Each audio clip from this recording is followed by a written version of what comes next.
à Emmanuel Jourdan-Chartier. Bonjour.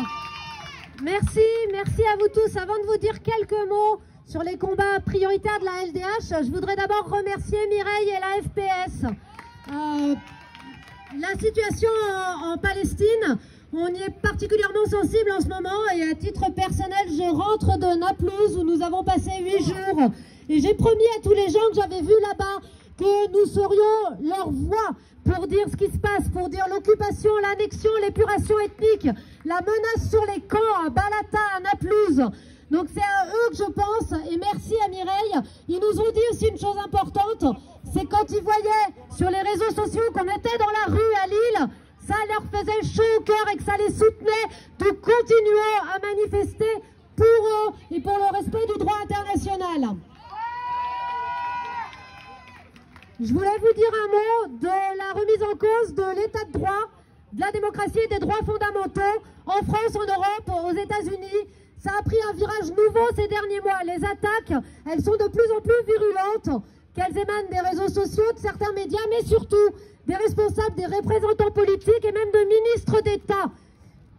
Toutes ces attaques, elles visent les contre-pouvoirs, elles visent les associations, les libertés associatives qui sont menacées par le contrat d'engagement républicain, par le chantage aux subventions et par ces scandaleuses procédures de dissolution administrative. Hier, c'était les soulèvements de la terre. Demain, on nous annonce la jeune garde, d'urgence Palestine et après, ce sera qui? Ces attaques, elles visent la liberté de la presse, les journalistes menacés par des procès bâillons. Elles visent les universités, les étudiants sur les campus. Elles visent également les militants qui sont poursuivis en justice au nom souvent de la sinistre instrumentalisation de l'apologie du terrorisme. Ces attaques, elles visent aussi la justice.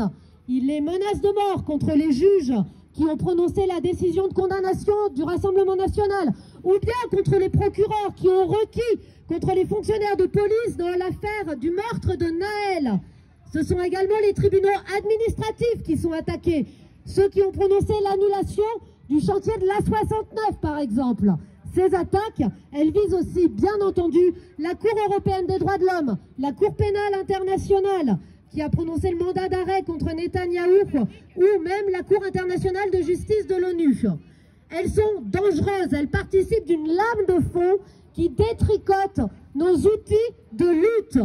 C'est une manière de nous empêcher de continuer à lutter. Notre système, il est plein de failles, plein de dysfonctionnements, y compris celui de la justice. Mais ne jetons pas le bébé avec l'eau du bain.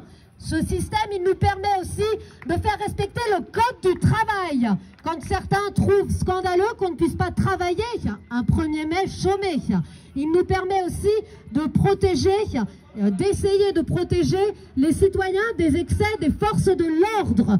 Sans cette capacité à lutter, il n'y aura plus d'IGPN, il n'y aura plus d'observateurs des forces de l'ordre. Donc il faut protéger cet état de droit parce qu'il nous permet de mener nos luttes pour les droits économiques et sociaux, contre les injustices, contre les inégalités, contre les racismes et aujourd'hui, bien entendu, particulièrement contre l'islamophobie. Il faut utiliser le terme.